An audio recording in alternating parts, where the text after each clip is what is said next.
Ang kwento ni Tomby. Ang kwentong ito ay hango sa totoong buhay. Mula ito sa isa nating tagapakinig. Karanasan ito ni Kaloy. Walang eksaktong taon. Probinsya ng Sorsogon. Si Kaloy, 18 taong gulang na mga panahong yun. Ayon sa kanya, may nababalitang tao sa lugar na may kakaibang katangian. Pinaniniwala ang may taglay na tibay ng katawan, bilis at talas ng pag-iisip. Kalapit baryo lamang ito ni Kaloy. Hindi naniniwala noon ang binata dahil hindi pa naman niya ito nakikita. Ngunit isang gabi, kasalukuyang pauwi si Kaloy galing sa paghatid ng mga aning gulay at prutas. Meron itong nakasalubong. Nagulat at biglang kinabahan. Nagtayuan ang mga balahibo at nakaramdam ng takot. Nakadinig ito ng mahinang pagsitsit na tila galing sa hayop. Bawat hakbang ay sobrang kakaiba. Napahinto si Kaloy. Tinitigan ng maigi ang tao. Naglakas loob batiin na magandang gabi. Sumagot naman ito at nagbigay pugay. Ngunit nagulat si Kaloy nang may pahabol itong salita. "Huwag kang matakot. Mabuti akong tao." Napakunot ang mukha ni Kaloy. Nagtaka kung bakit sinabing huwag matakot at parang nababasa nito ang pakiramdam ng binata. Nabigla si Kaloy dahil sa kakaibang naramdaman. May kaalaman din ito na namana sa ama. Walang tangan, ngunit malakas ang pakiramdam. Namukaan niya ang nakasalubong. Taga-ibang baryo ngunit hindi niya alam ang pangalan. Hindi na lamang ito pinansin ni Kaloy. Nagpatuloy sa paglakad pauwi. Mula sa bayan, may kalayuan ang bahay ng binata sa kabukiran. Ngunit madami namang bahay. Aakyat ng bundok at tatawid ng ilog bago makarating sa kanila. Katulad ng payak na bahay sa probinsya, ganon din ang tahanan ni Kaloy.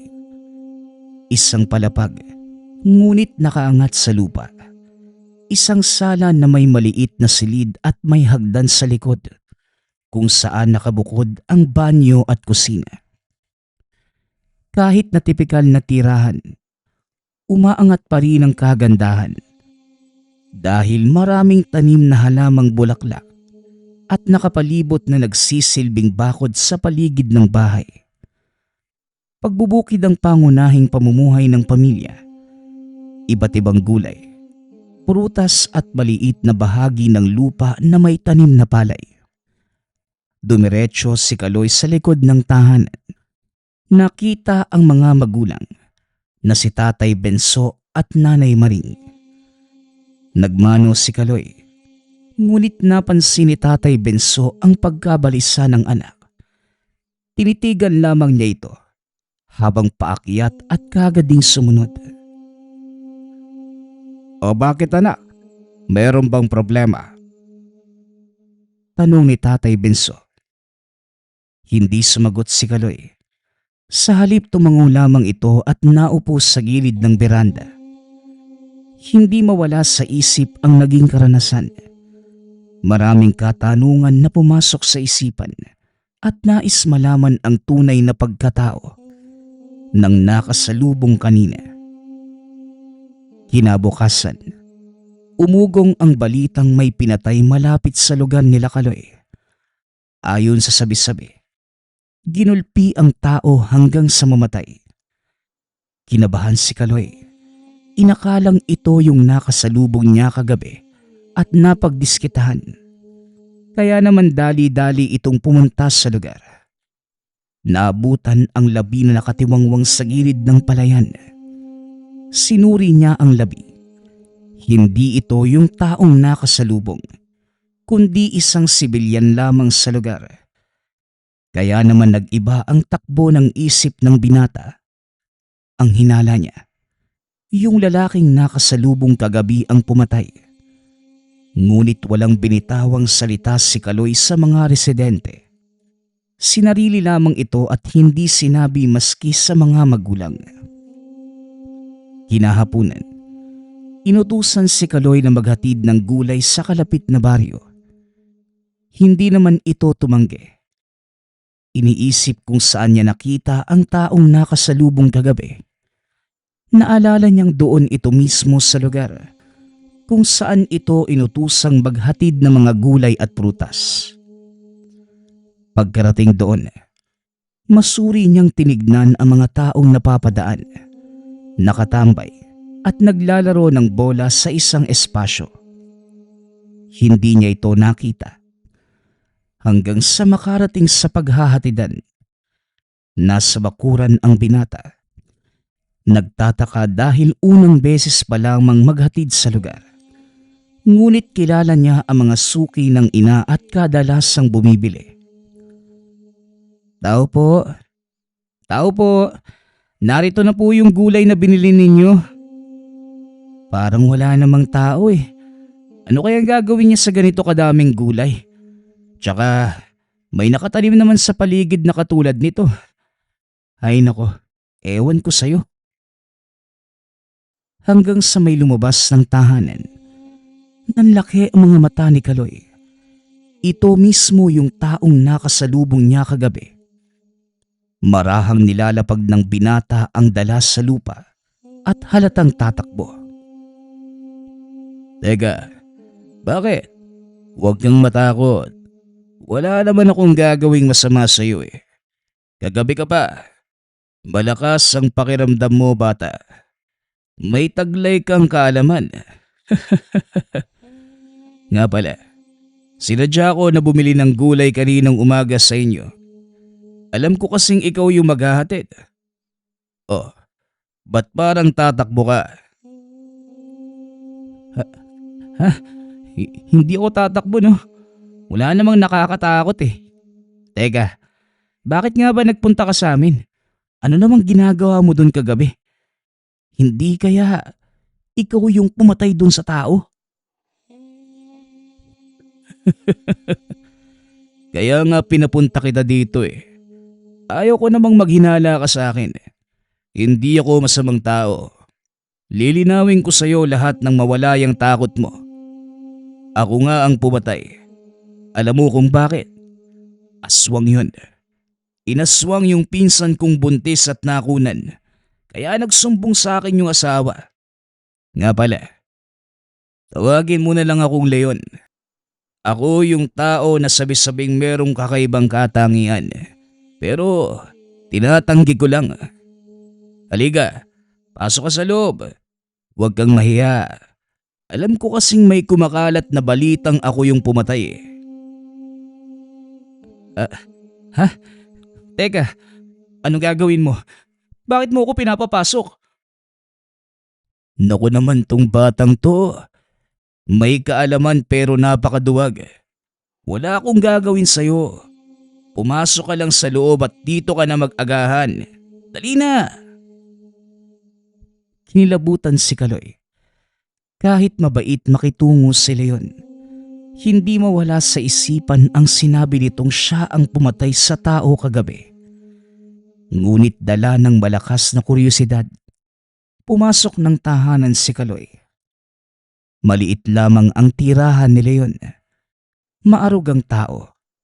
Malinis sa loob ng tahanan at nakahanay ng maayos ang gamit. Ang ganda ng pagkakagawa ng beranda na nakadungaw sa taniman. Sa tagpong ito, nalaman ni Kaloy ang patungkol sa totoong pagkatao ni Leon. Naging bukas sa kanya ang kausap dahil may kaalaman si Kaloy na nagustuhan ni Leon. Nakapagpalabas siya ng mga saloobing mahirap ipaliwanag sa ibang tao, lalo na kapag hindi naniniwala sa mga kakaibang bagay. Naisip ni Kaloy na matagal na itong palihim na gumagawa ng mabuti. Iba't ibang engkwentro at mga pagsubok. Natanong din ng binata kung nakakausap na ba si Leon ng ibang tao bukod sa kanya. Sumagot naman ito, ang tatay niya at ang ama ni Kaloy na si Mang Benso ang nakausap. Nagulat ang binata nang banggitin ang pangalan ng ama dahil wala itong nabanggit patungkol kay Leon. Dagdag pa ng lalaki, mapagkakatiwalaan ang tatay ni Kaloy. Hindi malayong mapagkakatiwalaan din ng binata. Kaya ninais niya itong maging kaibigan, lalo't nabanggit ni Tatay Benso na may kaalaman na si Kaloy. Wala lang, ikaw na ang napili ko.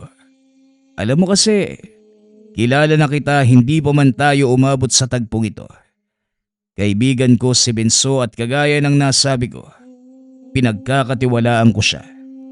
Sa katunayan, nagkita pa nga kami kagabi. Kinamusta niya ako kung natuloy ba yung bala ko. At ayun, sinabi ko sa kanya ang totoo. Sinabi ko din na pinaghihinalaan mo ko. Kaya ayun, naisip kong magpahatid ng gulay. Ganun po ba? Napakabait po pala talaga ng tatay at kayang magtago ng lihim, no? Kung ganun, ano naman po yung susunod yung gagawin? Pumunta sa maliit na silid si Leon. May pinakitang gamit. Isang bato na kulay itim na tinatawag niyang bulalakaw. Dagdag ni Leon, isa pang dahilan kung bakit niya gustong makausap ang binata upang alokin ng isang gamit. Alam mo, sinabihan ko yung tatay mo na kanya na lang. Kaso ayaw niya eh. Hindi daw siya mahilig sa mga agimat. Ang gamit na tinutukoy ko ay ang mutya, galing sa kambal na bayawak. Ano po? Mutya? Nagaling sa kambal na bayawak? Teka, pasensya na po sa tanong ha. Wala pa po kasi ako nalalaman dyan. Napangiti si Leon. Sinabi nitong bumalik sa gabi ng linggo at sasamahan niya ito sa pagkuha ng gamit. Mas lalong lumakas ang kuryosidad ni Kaloy. Batid niyang nagsasabi ng totoo si Leon. Kaya naman tumango at sinabing babalik sa linggo. Pagka-uwi sa tahanan, kagad itong dumiretso sa ama at sinabi, kilala na pala ng tatay ang taong nababalitaan na may kakaibang katangian nang hindi niya nalalaman. Kasi anak, may mga bagay na mahirap ipaliwanag. Isa pa, kailangan maging maingat at huwag maging kumpiyansa. Kilala ko ang pagkatao ni Leon. Sa katunayan, inalok niya ako ng isang gamit pero ayaw ko. Alam mo ba na umiiwas ako sa kanya? Natatakot akong baka dumating yung araw na madamay ako sa ginagawa niya. Oo, mabuti ang hangarin pero mabigat ang kinakalaban. Kapag nabunyag siya at nalamang magkaibigan kami, patay ako kung maggaganon. Kaya nilihim ko lahat. Nakausap mo siya no? Ngayon, ikaw naman ang gusto at alam ko na ang binabalak niya. Tama po tay. Ang totoo, gusto niya akong bigyan ng gamit eh. Ang sabi niya, mutya mula sa kambal na bayawak. Ano po ba yun? Ay nako, ito talagang sila yun. Matagal na niyang gusto ng kasama pero tinatanggihan ko. Kagaya ng nabanggit ko, natatakot ako. Tapos ikaw naman pala ngayon, malaki ka na. Alam ko nasa tamang pag-iisip. Pero nag-aalala ako sa'yo. Tinanggap mo ba? Ang alin po tay? Ang sinabi niyang mutya? Hindi pa nga po eh. Kailangan pa daw kunin. Teka, hindi mo pa sinasabi sa akin kung ano yung mutya na galing sa kambal na bayawak? Sinabi ni Tatay Benso na ang kambal mutya ay maraming klase at magkadikit. Hindi lamang sa bayawak.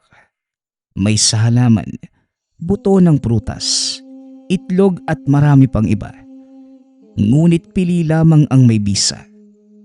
Kadalasan, nagkakataon lamang na magkadikit ang bagay, ngunit hindi konektado sa mahiwagang mundo. Malamang sinabi ni Leon na mabisa dahil magaling siya kumilatis ng gamit. Ang katangian na galing sa bayawa, ahas at pagong ay nagbibigay ng malakas at pambihirang kabal o tibay ng katawan. Basta galing sa ganong hayop lalo't kambal, maaring dalawa ang ulo, buntot o anumang bagay na makikita sa katawan ng hayop. Basta magkadikit. Interesado ka ba sa mga ganong bagay, anak? Pinaaalalahanan kita. Delikado ang papasukin mo. Hindi nagsalita si Kaloy. Tumingin sa malayo at kita sa mukha ang malalim na iniisip. Araw-araw pinaaalalahanan ni Tatay Benso ang anak. Nagbago na si Kaloy. Madalas nang magtanong sa mga kakaibang bagay at nasasagot naman ng tatay ang iba. Hanggang sa sumapit ang linggo. Hindi alam ng mga magulang na pupunta siya sa bahay ni Leon. Pinatulog lamang muna ni Kaloy ang mga ito saka lamang umalis. Alam niyang pipigilan siya ni Tatay Benso kapag pinaalam. Malalim na ang gabi nang makarating si Kaloy sa tahanan ni Leon. Bumungad sa kanya ang taong nakaupo sa harapan ng pintuan at halatang inaantay siya. Sakto lang sa oras ang pagdating mo. 10:00. 1 oras at kalahati naroon na tayo sa lugar. Ha? Akala ko malapit lang. Malayo pala. Gabi na kasi tsaka natatakot ka. Ay nako. Alisin mo ang takot mo. Walang banta sa paligid. Kasama mo ko, Kaloy. At handa ka naman. O sige, dito na lang tayo sa likod ng bahay dumaan. Doon na tayo sa lugar mag-usap kapag nakarating na tayo. Mahirap na. Baka may iba pang makarinig na may kaalaman din at nagtatago lang. Lalo na ang mga aswang. Hindi na nagsalita si Kaloy. Sumunod na lamang sa kasama. Makikita sa mukha ang pagkabalisa. Sobrang tahimik ni Leon at hindi man lamang siya tinitignan. Habang si Kaloy naman, nakakaramdam na ng takot lalo pat dumating na sila sa loob ng gubat. Nakakakilabot ang huni ng iba't ibang hayop lalo na ang kwago. Tumayo ang balahibo sa batok ng binata. May gusto sanang sabihin si Kaloy, ngunit hindi niya magawa. Madami ng mga katanungang pumapasok sa isipan ng binata. Isa pang nagpabagabag sa kanya. Nakita niyang muli ang kakaibang lakad ni Leon. Sumitsit na nakakairita sa pandinig. Nangangalay na ang mga paa ni Kaloy sa kakalakad. Ang tanging nakikita lang, aninag mula kay Leon dahil wala naman silang dalang ilaw at sobrang dilim ng buong paligid. Hanggang sa huminto si Leon, tumingin sa paligid. Akala noon ni Kaloy nakarating na sila sa lugar. Kaso, biglang sumenya si Leon na ang ibig sabihin, huwag lilika ng ingay o galaw. Nagtaka si Kaloy. Pinagmamasdan na tila may pinakikiramdaman ng kasama. Hanggang sa sumenyas muli ito na ang ibig sabihin, manatili lamang sa posisyon. Naglakad ng paabante si Leon. Nanatili ang mga kamay na nakasenyas. Hanggang sa bigla na lamang tumakbo si Leon. Ilang segundo lang, nakadinig ang binata ng angil. Nanginig sa takot si Kaloy. Hindi na nakayanan. Napaupo at sumuksok sa damuhan. Hanggang sa, ano bang ginagawa mo dyan? Tara na, tuloy na tayo at medyo malayo-layo pa. Ay sus, binagat pa tayo ng aswang. Ayun, nakatikim ng sapak sa akin. Naroon sa unahan, Hindi ko pinatay kasi babae. Napalunok ng laway si Kaloy. Nakita niya ang aswang na nakasandal sa isang puno na sabog ang nguso. Ito pa lamang ang unang beses na makakita ng aswang. Nakakatakot ngunit madali lamang ginulpi ni Leon. Nagpatuloy sila sa paglalakad hanggang sa sinabi ni Leon na nakarating na sila sa lugar. Isang lugar na may maliit at maputik na sapa. Nakita ni Kaloy na may liwanag sa unahan. Napagtanto ng binatang may mga kabahayan doon. Nasa ibang dako na tayo. May mga bahay na rito. Ha? Akala ko sa gubat natin kukunin yung sinasabi mo. Dito pala malapit sa kabahayan din. Tsaka wala namang mahiwaga dito ah. Ngunit sinabi ni Leon, hindi lahat ng mutya ay makikita sa ilalim ng gubat. Kahit saan, pwede itong matagpuan. Pinaupo si Kaloy sa isang banda. Sinabihang mag-antay ng ilang minuto dahil malapit nang magpakita ang bayawak. Nagtanong si Andrew kung saan ito lalabas. Tinuro ni Leon ang maliit na sapa. Umiinom ito ng tubig sa sapa tuwing 12:00 ng gabi. Hindi na nagsalita pa si Kaloy, ngunit nakaramdam ng takot nang dumistansya si Leon. Hindi niya alam ang gagawin kapag lumabas na ang bayawak. Tahimik lamang si Leon at nakasandal sa gilid ng puno. Ilang sandali pa, nakarinig na ang binata ng mahinang kaluskos. Hanggang sa nanlaki ang mga mata ni Kaloy nang may lumitaw na isang bayawak. Nagulat ang binata dahil dalawa ang ulo nito at maputla ang mga mata.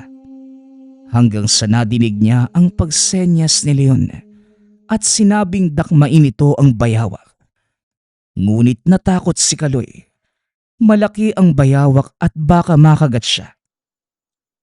Naku, naduwag pa. Dali na, dakmain mo na. Ilang segundo lang yung tagal niyan at mawawala na sa paningin mo. Dito na pabuntong hininga si Kaloy. Nagkiskisan ang mga ngipin. Dumipa at dinakma ang hayop.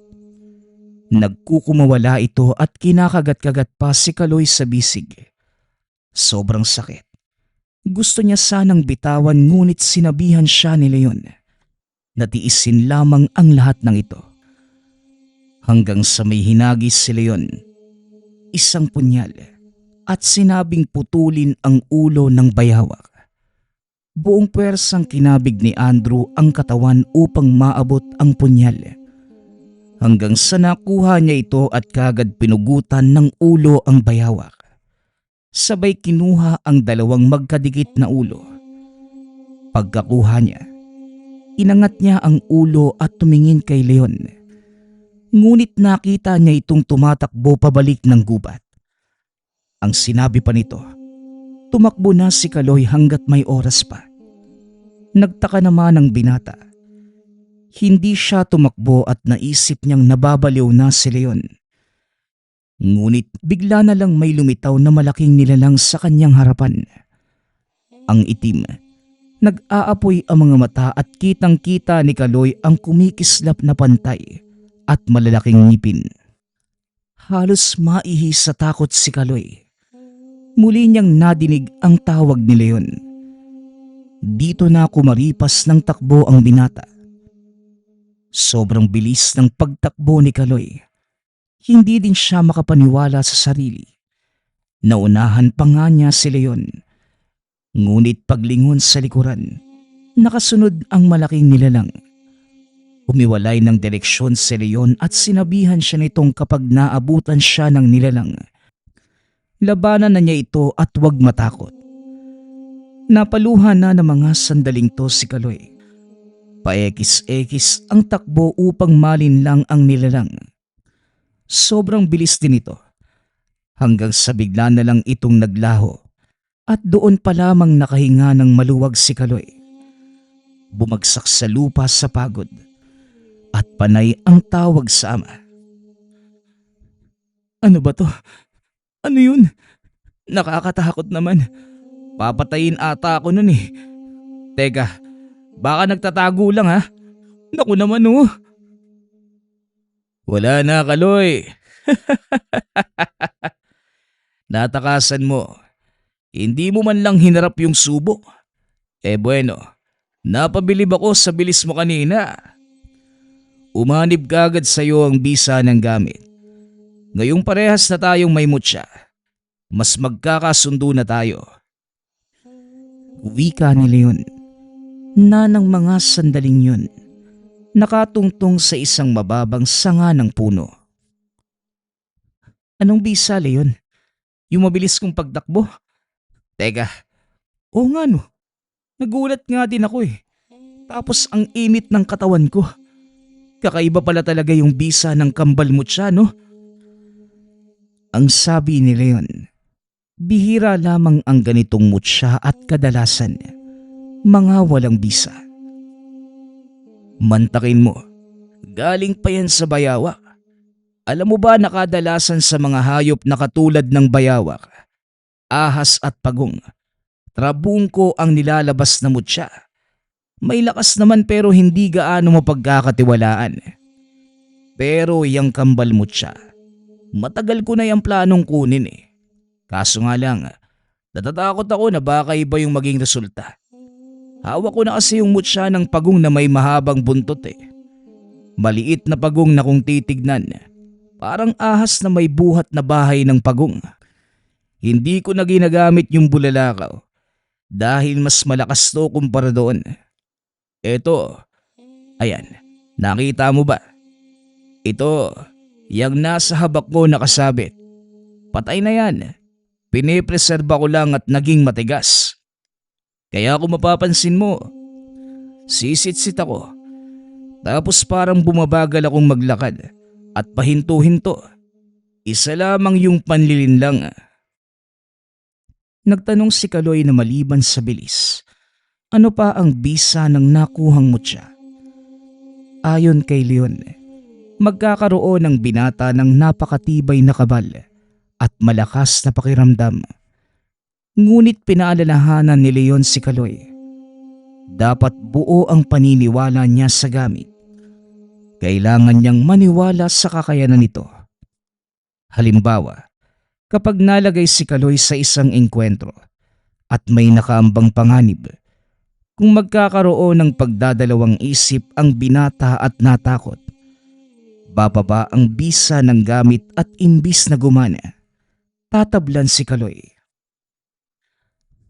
Magtiwala po sa gamit, kagaya ng matinding paniniwala sa ama. Napatango na lamang si Leon at ngumiti. Ilang sandali pa, nagmungkahi na si Leon na umuwi. Habang naglalakad, pinaalalahanan niya si Kaloy na dapat ihanda ang sarili sa anumang mga sakuna, subok at iba pang kinabibilangan na mga mahihiwagang bagay at nilalang. Darating at darating ito sa buhay niya dahil kaakibat ito ng may mga gamit. Hindi na nagsalita pa si Kaloy hanggang sa nakarating na sila sa bahay ni Leon. Dito nagmungkahi si Leon na sa bahay na lamang magpaumaga si Kaloy. Ngunit umiling ang binata. Hindi siya nakapagpaalam sa mga magulang. Umuwi si Kaloy. Madaling araw na nang makarating sa tahanan. Madilim pa sa loob. Ngunit may nakitang nakasilip sa bintana. Ay sus, sinasabi ko na nga ba?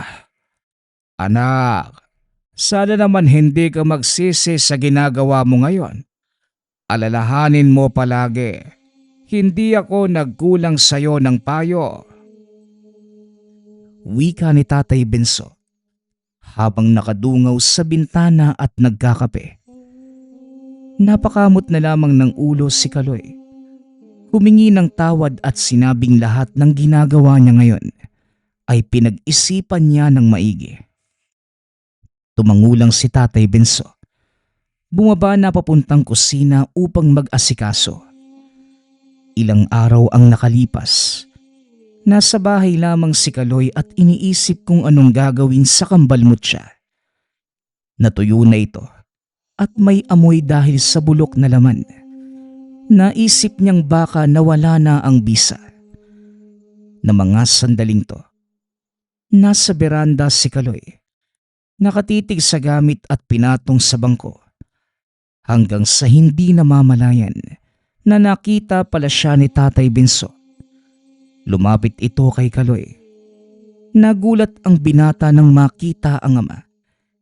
Inakala niyang pagagalitan siya nito nang makita ang gamit.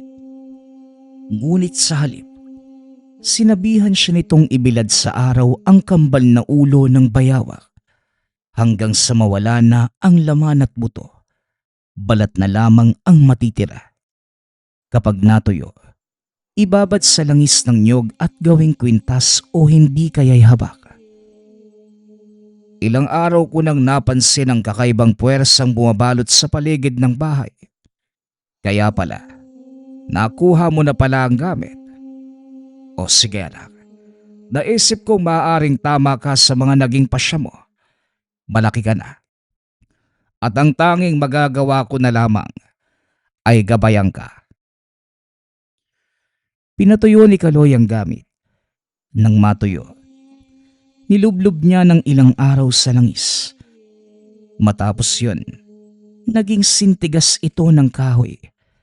Kakaiba ang resulta kumpara sa mga karaniwang pagpepreserba. Naisip ni Kaloy na dahil ito sa taglay na bisa ng gamit. Ginawa nga niya itong habak katulad ng kay Leon at dala kahit saan man magpunta. Hanggang sa nagkita muli sila ni Leon. Nang mga sandaling to, nasa bayan si Kaloy habang naghahatid ng mangga at ilang gulay sa isang suki. Kinamusta siya ni Leon. Sumagot ang binata ng ayos lang naman. Hanggang sa sinabi ni Leon na may lakad siya sa susunod na araw. Natanong niya ang binata kung nais ba nitong sumama para masubukan ng gamit. Nagtanong si Kaloy kung ano ang magiging lakad ni Leon. Doon tayo sa unahan. Huwag dito. Dahil maraming tao. Yan. Dito na lang. Nabalitaan mo ba ang pambabagat sa tulay? Maraming motorista na ang nagrereklamo. Bigla na lang may haharang tapos mananakot eh. Nabalitaan ko nga yan. Ang sabi, multo daw yung nagpapakita. Bakit? Hindi multo, kundi baliw na aswang. Loko talaga. Kilala ko yun eh. Dating mabisyong tao, tapos lumuwag yung tornilyo sa ulo. Ayun, nabaliw. Kung ano-ano na yung ginagawa at pag-alagala. Ang problema, aswang yun eh. Baka dumating yung araw na makapambiktima. Hulihin na kagad natin. Hindi nakapagsalita si Kaloy. Kita sa muka ang malalim na pag-iisip. Hanggang sa tumayo ito at sinabing sasama siya kay Leon. Alam mo naman siguro kung saan siya nakatira, no? Doon ba tayo pupunta? Umiling si Leon. Sinabing hindi. Doon sila sa tulay mag-aabang. Maraming beses na itong pumunta sa bahay ng aswang. Ngunit wala naman. Hindi din niya maaktuhang nambabagat kaya aabangan nila ito. Matapos yon, nagpaalam na si Leon at sinabihan ang binata na magkita na lamang sa susunod na araw sa bahay ni Leon. Pagka-uwi sa tahanan, nagpaalam na si Kaloy kay Tatay Benso. Ito lamang ang nakakaalam na meron siyang gamit. Sinabihan ang ama na siya na muna ang bahalang magdahilan sa ina kung bakit wala siya. Gabi na nang makarating sa bahay ni Leon ang binata. Naroon si Leon sa likod bahay at naghahasa ng itak. Batid ng binata. Nagagamitin ito ni Leon sa aswang. Ngunit nagtataka kung bakit. Alam niyang malakas si Leon at kayang pabagsakin ng aswang sa pamamagitan lamang ng mga kamay. Binati niya si Leon. Tinanong kung bakit may itak. Alam kong magtatanong ka eh. Kiko yung pangalan ng baliw na aswang. Pero hindi siya ordinaryo katulad ng napabagsak ko nung nakaraan. Isa siyang wakwak na may dugong gabunan. Malakas na klase ng aswang Kaloy. Mabuting tao kaso nabaliw lang. Dahil sa bisyo at ito ngayon ang malaking problema. Kita sa mukha ni Kaloy ang pagkabahag. Nakita din niya sa mukha ni Leon ang pagkabalisa at parang nawala ng tapang. Ilang sandali pa, nilabas na ni Leon ang haba. Tinanggal, hinalikan at nilipat sa leeg hanggang sa nagmungkahi na si Leon na umalis. Hindi kalayuan ang tulay na namamagitan sa dalawang baryo. Mabilis silang nakarating at nagmasid sa paligid. Sinilip din nila ang ilalim. Matayog ang tulay at mahaba ngunit hindi kalakihan ang ilog. Masukal ang baba ng tulay. Makapalang damo at sobrang nakakakilabot ang dilim. Sinabi ni Leon na bababa siya ng tulay. Hindi naman nagsalita si Kaloy. Tumango lamang ito at tumawid papunta sa kabilang banda ng tulay. May mga napapadaan namang sasakyan. Ngunit mapapansing malayo pa lang, bubusina na ito ng sobrang lakas at paulit-ulit hanggang sa makalampas doon sa tulay. Yung mga motorsiklo naman, humaharurot bigla na parang takot na takot nang matamaan ng ilaw si Kaloy. Naupo ang binata sa gutter. Nasa gilid na lamang ng mga tanim para hindi makita ng mga dumadaan. Baka matakot muli at ano pa ang mangyari. Ilang sandali pa, tinanaw ni Kaloy si Leon sa ibaba. Nasa tabing ilog at makikita ang pagmamasid sa buong lugar. Hindi na nakatiis si Kaloy. Buwaba na rin siya ngunit sa kabilang banda dumaan. Mas masukal doon at nahirapan siyang makababa dahil sa dami ng mga barbed wire. Hanggang sa makarating siya sa baba at magkatapat sila ng posisyon ni Leon. Nakita na siya ng kasama at sinenyasan. Kaso ang problema lang, wala silang dalang ilaw. Ang tanging liwanag ay mula sa poste sa itaas. Ngunit hindi halos makita ang ilalim ng tulay. Nadidinig niya ang mahinang pagsitsit ni Leon. Kinabahan na si Kaloy dahil isa itong pahiwatig na pinapalabas na ni Leon ang bisa ng tangan. Hanggang sa nakita niya muli ang galaw ng kasama na parang bumabagal papunta sa ilalim ng tulay.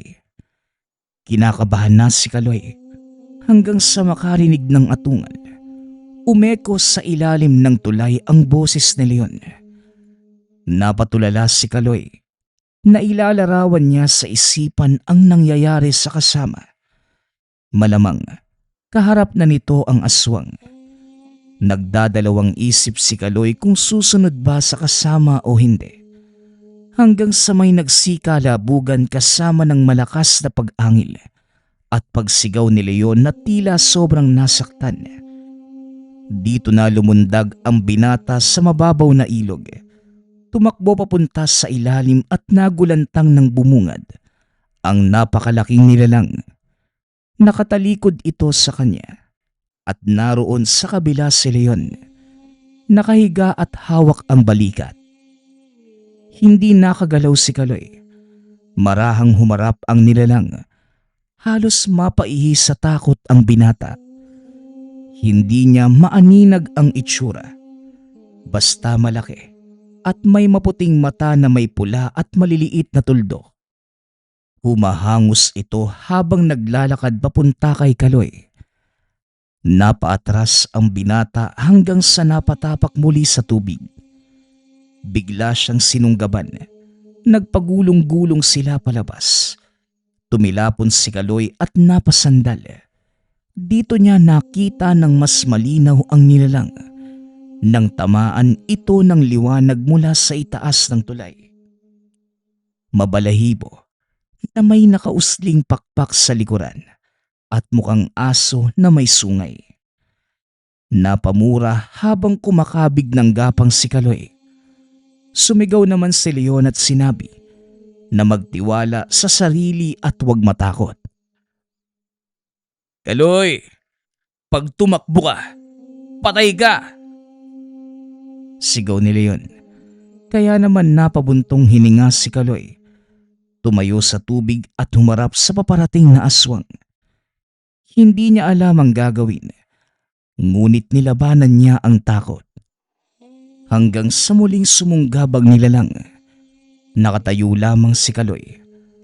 Pagtama ng kalmot, tumalbog lamang ang pagkalmot na parang tumama sa bola. Nanlaki ang mga mata ni Kaloy. Noong nawala ng balanse ang nilalang, inagaw niya ang pagkakataon upang makapagpatama ng isang suntok. Tinamaan niya ito sa mukha. Tumalsik ito sa mababaw na tubig na parang nalaglag sa mataas na bahagi. Nanginig ang katawan ng nilalang. Pilit bumabangon ngunit bumabagsak muli. Sabi ko naman sa iyo malakas yung gamit na yan. Parehas naman tayong malakas ang mutya. Pero magkaiba ang bisa. Wika ni Leon. Dinakma ang paa ng aswang at hinila papunta sa tabi. Habang si Kaloy naman, hindi pa nakakabalik sa wisyo. Lumulutang pa ang isipan dahil sa pagkamangha sa sarili. Nakatingin sa kamao at binubukasara. Muli namang nagsalita si Leon. Hindi niya namalayan na nasa kisame na pala ng ilalim ng tulayang aswang. Sinunggaban siya at hindi naipatama ng maayos ang itak. May sugat sa balikat si Leon. Nagtaka kung paano siya tinabla ng kalmot. Samantalang may kabal naman ang bisa ng gamit. Baka siguro mas malakas ng yung kabal mo. Sabay kambal naman yan kaya doble ang tibay. Abay, nagbalik na pala saan yung tao yung aswang Oy Gigo, kilala mo ba ako?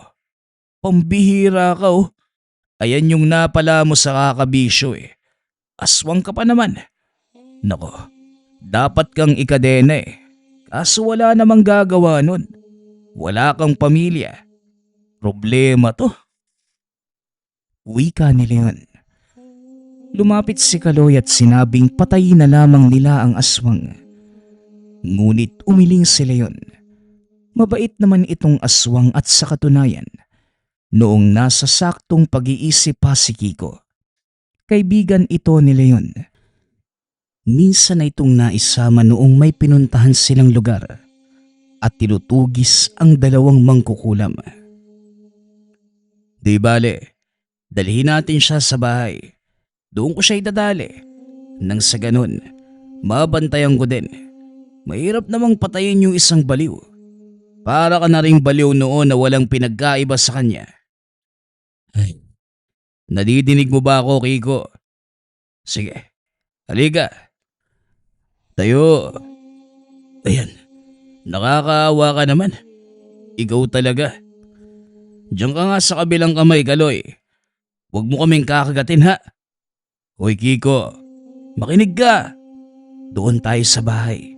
Aalagaan kaya doon. Wala nang nagawa si Kaloy. Tinulungan na lamang si Leon hanggang sa makarating sila sa tahanan nito. Pinainom ng tubig si Kiko. Pinaupo sa kusina at kinausap. Nakakapagsalita naman ito ng maayos. Ngunit malikot ang mga mata. Yung parang hindi ikaw ang kausap. Kiko, alam kong kaya mo pang makabalik sa normal. Makinig ka sa akin. Aalagaan kita dito. Tsaka huwag kang mag-iingay ha. At baka magwala ka. Leon,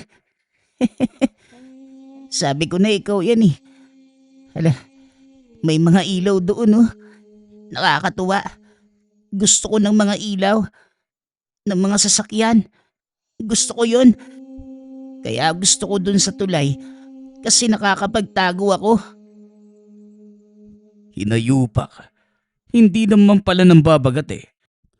Ilaw lang pala ang kinakaliwan. Naku naman oh. Napakahirap naman kapag wala ka na sa saktong pag-iisip. Kiko, hoy, tumingin ka nga sa akin. O dito, ayan titigan mo ko. Balita ko droga ang nakabaliw sa'yo. Totoo ba yon? Ang alam ko kasi wala ka namang bisyo. Base lang to sa nadidinig ko sa mga tao eh. Na gumagamit ka ng ipinagbabawal na gamot. Yun ang hinala ko sa pagkabaliw mo. Sabi nang tumingin ka sa akin eh. Droga? Naku, hindi ko alam yung droga. Namimiss ko na si Selen. Yung sinabi ko sa yung nililigawan ko. Kaso, yung tatay niya, galit eh. Tapos, ang ganda talaga ng mga ilaw dito. Tapos ano? Hoy, diretsuhin mo nga kami. Ano? Hanggang sa nanlaki ang mga mata. Nang sabihin ni Kiko na may iniabot na may inom ang tatay ni Selen. Pagkatapos, natagpuan na lamang niya ang sarili na nasa gubat na at ang dumi ng katawan. Naglalakad-lakad ako. Tapos ayaw ko na kumain. Tapos natutuwa ako sa mga ilaw. Nakarating nga ako sa kabilang bayan eh. Doon ang daming ilaw paggabi. Ang haba na ng bigote mo, Leon. Ang pangit mo na. Nagkatitigan si Leon at Kaloy. Kinutuba ng lalaki. Hindi droga ang dahilan kung hindi nilason ng pagkabaliw si Kiko. Kaloy, may lulutasin tayong problema. Ewan ko lang kung magtatagumpay ba tayo. Patungkol po ba yan kay Kiko? Oo. Sinabihan ko na siya dati na wag ligawan si Selene. Bukod kasi sa lahing aswang ang pamilya, mabagsik at magaling din sila tungkol sa lason. Hukluban ang pamilya ni Selene. Ha? Ano ba yung hukluban? Ngayon lang ako nakadinig niyan ha. Pagpapaliwanag ni Leon, ang hukluban ay isang uri ng sinaunang mangkukulam. Kaya ito tinawag na aswang dahil kumakain din ng tao. Ngunit para maging malakas ang mga kaalaman, magaling sa paggawa ng mga gayuma, mahika at lason, biyasa din sa paggamit ng iba't ibang klase ng mga halaman at orasyon ng dilim. Ang itsura nito kung titignan, maamo at magaganda ang kutis. Ngunit kung malakas ang ikatlong mata ng isang tao, makikita mo na sobrang pangit. Parang naaagnas ang itsura. Si Selene, kung titignan mo napakaganda at kaakit-akit talaga. Nalaman ko na lang na hukluban ng minsang naisama ako ni Kiko. Nanalamin si Selene at nakita ako mula sa labas. Nangilabot ako. Ang itim ng palibot ng mga mata. Tapos ang itim din ng labi. At yung mga ngipin. Parang ngipin ng patay na nabubulok. Pero bigla ding nagbago at nagbalik ng mapansin ko. Sinabihan ko naman si Kiko eh. Pero ayaw niyang maniwala. Kaya ngayon, ito ang magiging plano natin. Pupuntahan natin ang bahay ni Selene. Susubukan kong kausapin yung babae na ibalik na sa normal si Kiko dahil napakadelikado niya. Pero kapag hindi, mapipilitan akong gumawa ng hindi nila magugustuhan. At kasama kita doon, Kaloy. Hindi naman nakapagsalita ang binata. Tumango si Leon. Sinabing dalhin na nila sa loob ng bahay si Kiko. May tali naman at kapag hindi pa sumapat ay bibili na siya ng kadena. Tinali ni Leon ang bewang ni Kiko gamit ang kumot para kahit papano hindi ito masugatan kapag nagwala. Nilagyan ng lubid sa likod, tinali sa haligi malapit sa sala ni Leon. Kalmado lamang si Kiko, hindi pumapalag. Ngunit makikita sa mga mata ang pangingilid ng luha na para bang naiintindihan niya ang ginagawa ni Leon. Hindi nagtagal, umalis na ang dalawa. Madilim ang paligid at tanging ang huni ng mga kuliglig ang sumasabay sa mabigat na hakbang ni Leon at Kaloy. Habang papalapit sa tahanan ni Selen, tila mas bumibigat ang hangin na amoy ng nabubulok na laman. Huminto si Leon, napalingon kay Kaloy. Seryoso ang muka sa ilalim ng liwanag ng buwan. Seryoso din ang muka ni Kaloy. Mahigpit ang hawak sa kanyang gulo. Nakahanda na ako, Leon. Hindi ko hahayaang manatiling alipin si Kiko ng anumang sumpa na yan. Nagpatuloy sila sa paglalakad hanggang sa matanaw ang isang maliit na kubo na tila nababalot ng itim na usok. Sa bintana, nakita nila si Kiko. Tulala ang mga mata at tila isang estatwang walang buhay. Habang hinahaplos ni Selen ang buhok, nagtataka naman ang dalawa. Kanina lang, kasama nila si Kiko sa tahanan. Tinali pa ito para hindi makawala.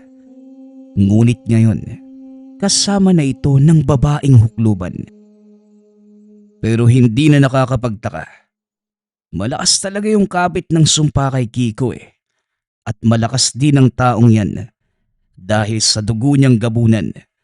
Kaya mag-iingat ka, Kaloy. Ngunit sa isang iglap, napalingon si Selen sa direksyon nila. Ang dati kaakit-akit niyang muka ay biglang nagbago.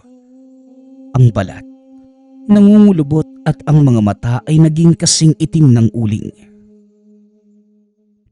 Akala niyo ba ganon kadaling bawiin ang pag-aari ko? Akin lamang si Kiko. Ibalik mo ang kaisipan niya, Selen.